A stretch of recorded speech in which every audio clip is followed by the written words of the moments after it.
We are continuing to follow breaking news. This is a live look of the large fire burning near the Hilltop station that's near Lucky Peak. It's been called the mile marker 14 fire. It has now topped well over 1,000 acres, and the BLM says it's growing rapidly. We have live team coverage of this fire. Chief Meteorologist Roland Stedham will tell us how the weather is affecting crews' ability to fight the flames. Jeff Platt is in Boise, where locals can clearly see the large plume of smoke. But first, we go to Denny Hawkins, who joins us live near where the fire is spreading. Yeah, Brent, Natalie, really hard to ignore this plume of smoke behind me. Even this far away, you can tell this is not something fire crews are taking lightly. The most active part of the fire right behind me here, the smoke has actually calmed down just a bit. But again, this fire well over 1,000 acres at this point. I just got off the phone with a BLM spokesman. He says he has not gotten an update on that estimate for the size in the last hour or so since we got that 1,000 acre estimate. He does say the fire is actively burning and is likely much larger right now. Again, he said at this point the fire is moving to the north and to the northwest, north from Hilltop toward the High Bridge area. He says there are some homes in the High Bridge area that are, or rather some structures in the High Bridge area that are threatened at this time. Now, I did get an update on those two structures that were already confirmed lost in the fire earlier this afternoon. BLM spokesman tells me they were outbuildings. One appears to be a barn, and he says the other appeared to be a tax shed of sorts. Again, good news that those were not homes there. The Highway 21 closed from Lucky Peak Dam Road all the way to Roby Creek Road. Looks to be a 6 to 7 mile stretch there of the road closure. BLM also urging people not to use Rocky Canyon Road. They say don't use that road to get into Boise County, because if cars get bottlenecked in there, all it takes is one shift in the wind for the fire to move in that direction. It does appear to be most active here along this ridge line. We've had crews dropping fire retardant, also bulldozers building lines to keep this fire from getting over this ridge here behind me in the valley. We'll have more on this story throughout the newscast tonight and, of course, at 9 and 10. Reporting live in Boise, Denny Hawkins, KBOI 2 News. Now, this fire is a few miles outside of Boise, but that smoke is visible in downtown from right over the hills. Jeff Platt has been looking out from Federal Way, and he joins us now with the fire from his perspective.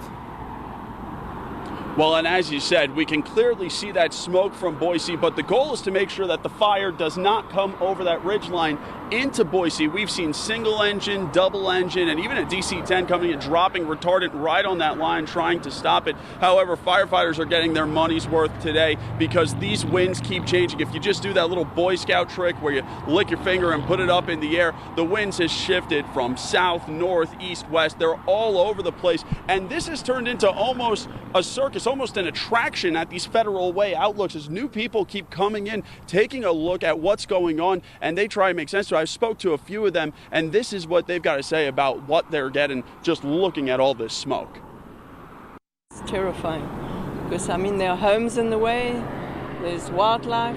I think it looks like they're getting it under control with the big jet laying down that fire retardant. You can actually see the flames from here, and you can see the little planes dropping the red fire retardant on it. That's something I've never seen before either, especially this close to town.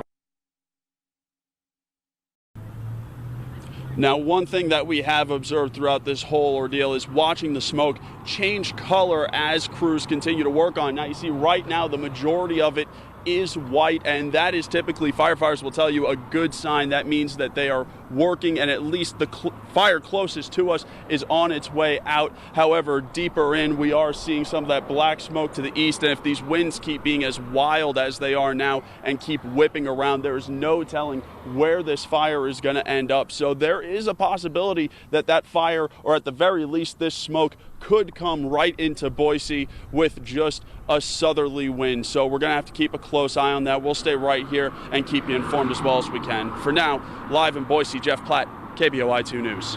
Jeff, thank you. And as you saw, we were watching in the 4 o'clock news, a lot of effort being put on that ridge to keep the fire from coming across. Laid down a very nice blanket of fire retardant that at this point seems to be working, seems to be keeping the fire off the top of that ridge. Now, we are also being helped in covering this fire by you, our viewers. You have been sending us some excellent photographs of the fire. Scott Logan live in the newsroom to share some of them. Scott. Viewers have been sending us photos and videos all afternoon, dramatic shots from different perspectives. Let's take a look at some of them. Of course, folks have been stuck on Highway 21 going to and coming from the Lucky Peak Reservoir area. And it's, well, a marvel of our digital age that people are able to use so many different devices to record this fire and send them to us in the blink of an eye. And we sure appreciate the help. But if you are taking pictures of the fire, please be careful and remember to keep a safe distance. I'll send it back to you in the studio. Well, the temperatures have been hot and humidity has been bone dry. This is some of what the firefighters are dealing with. Let's go to our chief meteorologist, Roland Stedham, for more on the conditions now and what we'll have tomorrow. Brett and Natalie, I think one of the reasons why this fire has exploded so quickly has been because the weather conditions have been extremely conducive to allow the fire to burn very, very rapidly. Now, the worst case scenario is what we call a red flag warning. This is when winds are sustained at 15 plus miles per hour, when the humidity is below 25% and when the temperature is above 75 degrees. We are much drier than this and we are much hotter than this, but the winds have been the saving grace. We've seen winds on average about 8 to 10 miles per hour. The temperature outside right now is already way above that 75-degree criteria. It's 92 degrees. The winds right now are generally light and variable at about 9 miles per hour, but look at that humidity. As the temperature rises, the humidity gets lower. Remember, the criteria is 25%. We're now down to 11% on the humidity scale, so extremely hot, dry desert air continues to move in from the southwest. This little feature right here is going to give us a little break in temperatures tomorrow. We'll back the temperatures off just a few degrees. It's some cool air that's going to push in from the northwest, but then it takes a significant jump on Thursday. We're talking about 100 degrees possible. More on that in the weekend forecast coming up in just a few. Here's Brent. Stick with Channel 2 for continuing coverage on this fire. We'll have the latest throughout this newscast. You can also keep up to date on our website, KBOI2.com. And don't forget to like us on Facebook and follow us on Twitter for additional updates. Now, this fire comes just a few weeks after, of course, that Table Rock fire in Boise. That fire sparked more than 2,500 acres. Investigators say it was caused by fireworks. Police are still looking for whoever is responsible for it. This evening, crews are also keeping an eye on the fire burning north of Idaho City. The Pioneer Fire started last night and has grown to about 200 acres. Fire crews evacuated campers from the area. So far, only minor structures are threatened. No word this evening on the cause. More breaking news just into our newsroom right now. Yeah, this time from the Republican National Convention going on right now in Cleveland. The roll call voting process just wrapped up a few minutes ago. Delegates have officially nominated Donald Trump as the Republican Party's nominee for president. KBOI 2 News will have much more on this coming up tonight at 10. This nomination comes in the wake of protests, including a petition to make Ted Cruz the nominee instead. Idaho's GOP chairman, Steve Yates, says Idaho delegates did not participate in any of those protests. Now, if you have your phone, tablet, or computer with you, we invite you to go to KBOI2.com, pull up the KBOI2 mobile app. Right now, we have a live special taking place from the Republican National Convention in Cleveland. Lawmakers and political experts are weighing in ahead of tonight's speeches, and they're talking about some of the issues right now. Again, you can see it on KBOI2.com or right on your mobile app. Well, the number of folks wanting to become police officers is dwindling. Troopers tell our Morgan Wagner that's partly due to the increasing amount of violence going on worldwide. She explains she's live in the Satellite Center. Well, Brent, Natalie, if you've driven out by that track in Meridian lately, you may have seen the new ISP Trooper recruitment class out there practicing. And while there may look like a lot of cars out there, the actual candidates applying for the job is down by 30%. We've seen less people applying for trooper, and so we got a smaller pool of those wanting to come into law enforcement right now. Some attribute it to a rising economy. Others blame it on the increasing amount of shootings worldwide. No matter the reason, one thing is certain: the number of people wanting to get into law enforcement is going down. One of the questions that we ask is have they discussed this decision to become a police officer with their family? And oftentimes what they say is that their families are supportive, but they're a little bit nervous of them going into the profession right now. There's only one training process a year. This year, around 300 signed up, but only half of those even made it to the interview. Those who do make it go through a 20-week training process, and that comes with its own bumps in the road, one that sends a few spinning out of the program. It's been tough. It's been good. It's been fun. Definitely stressful, intense environment, but it's been a lot of fun, learning a lot. It's been good. While families may have their reservations, recruits in this program say the brutal attacks, such as in Dallas and Baton Rouge, only fuel their desire to earn a badge so that they can serve and protect. It makes me want to get out on the road and use all the skills that I'm learning here at the academy to protect the community and do what we do best, that's protect and serve. The new ISP recruits are only about halfway through their training program, so when around September comes around, you'll see about the group of 14 become graduates and ISP troopers. Live in Satellite Center, Morgan Wagner, KBOI 2 News. Police have arrested a man who they say plunged his car into the Loxa River back in 2014. This man, Boone Hallmark, is charged with involuntary manslaughter. Troopers say he fell asleep at the wheel while driving on Highway 12. He got out of the water safely, but his two passengers, one of them a toddler, both drowned. He's now out on bail. Idaho State Police say it has notified the wrong family after a deadly car crash in eastern Idaho. It actually happened in Idaho Falls. Officers say they found an ID with photos that resembled a 32-year-old man. Well, they later learned it was actually a 20-year-old man in the car. Investigators can't say how they found the true identity of the person killed. The Village at Meridian is increasing security ahead of Matt Damon's arrival tomorrow. Damon will be seen at an advanced screening of his new movie, Jason Bourne. That's coming up tomorrow night at the Village Cinema. There will be metal detectors and security at every entrance to the Village. More than 3,000 people are expected to attend. Hi everybody, I'm meteorologist Roland Stedham. Right now there is a little pocket of cooler air. You see it right up there in Washington. It's waiting to move in, but it won't last long. Wait to see how hot it gets this week. That forecast is next. But first, here's our continued coverage of the mile marker 14 brush fire. It's burning near Highway 21. The latest numbers show the fire has scorched more than 1,000 acres. 2 structures destroyed. We'll have the latest coming up.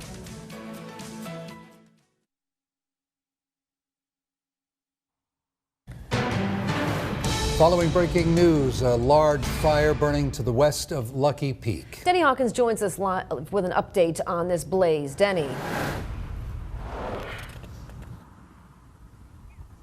Yeah, Brent, Natalie, this fire continually developing and it's very actively growing is what I'm hearing from the BLM spokesman who I talked to on the phone just minutes ago.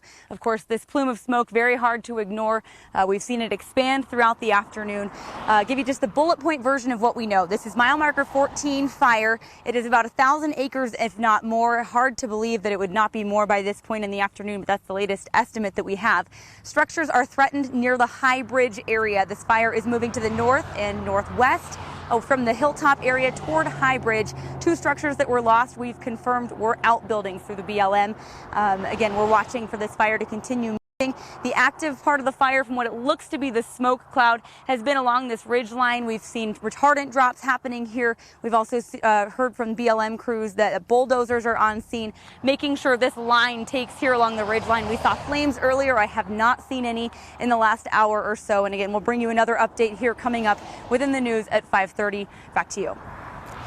Very good. Thank you, Denny. And one thing that we should point out, it seems like they are throwing everything they can at that ridge line to keep that fire from cresting, coming over the top, and continuing its march west. Or from going more toward the northwest and getting into the tree line, because once we get a fire into the tree line, then we have a totally different thing, because now the terrain is more rugged and we have more fuel there to burn.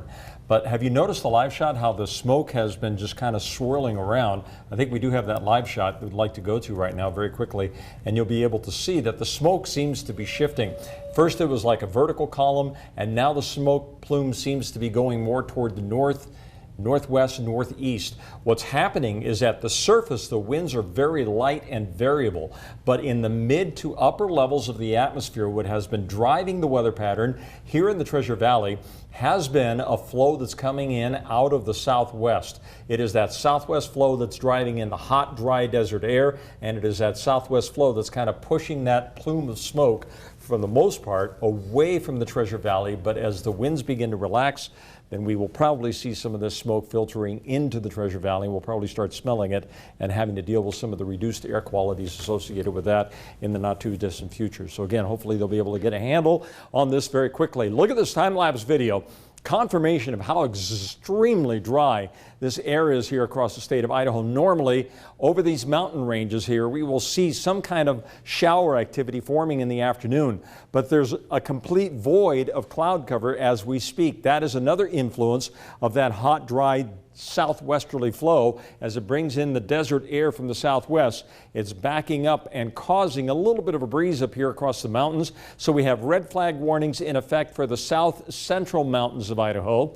Also for the I-84 corridor south of the Magic Valley, working its way across the Perrine Bridge out here in southeastern Idaho. This is in effect because of winds sustained at 15 miles per hour or stronger and the lower levels of humidity. It is in effect until 9 o'clock, but there are no red flag warnings in effect for us here in the Treasure Valley or our surrounding area, even though we have a fire burning, but that could be changing over the next 24 to 48 hours.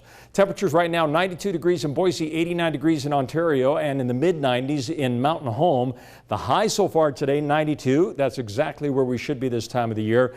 But the record, thank goodness that's not happening, 111 degrees for the state set back in 1960. So there's a little cooler pocket of air right up here to the north and to the west of us. It's going to try and push the hot, dry desert air that we've had in place down to the south. As this cooler air intrudes from the northwest, it's going to make it just a little bit cooler tomorrow, like a degree or two. But look at what happens on Thursday. The cool air pushes back up to the north. High pressure in that hot, dry southwesterly flow kicks in on Thursday, and that, my friends, is going to be driving our temperatures up to 100 degrees by Thursday. If that happens, now we're talking about the possibility of even greater volatility with our local forests. So please keep that in mind as you get out into the backcountry over the next few days. 91 degrees for the high temperature tomorrow. Then Thursday, we shoot up to 100 degrees on Friday, back down to 90. And then on Saturday and Sunday, going into the first of next week, nothing but sunshine, extremely dry stretch of weather with temperature readings approaching the mid-90s. The mountains will be seeing highs tomorrow, upper 70s, 88 degrees on Thursday, and then mid-80s over this upcoming weekend. So the weather's going to be beautiful. We love the sunshine, but that equates to low levels of humidity, and it equates to great deal of fire danger. So yeah. Exercise caution exercise extreme caution. The backcountry. Yeah. All right. We will continue to keep an eye on the fire in the meantime. Coming up, the Treasure Valley may feel like a desert this time of year, but we're about to get wet and wild in Caldwell. Brian Levin jumps right in. Uh-oh. Next in sports. He already told me he forgot to let go. You got to see this. If you have a news story you'd like us to check out, send us an email, news@kboi2.com. And before we head to break, let's take one more look at this mile marker 14 fire burning now to the east of Boise as we're watching to see if the fire will crest that ridge. Stay with us. And here's a look at your primetime lineup tonight on CBS. The Republican National Convention coverage is at 8, and of course our news at 10.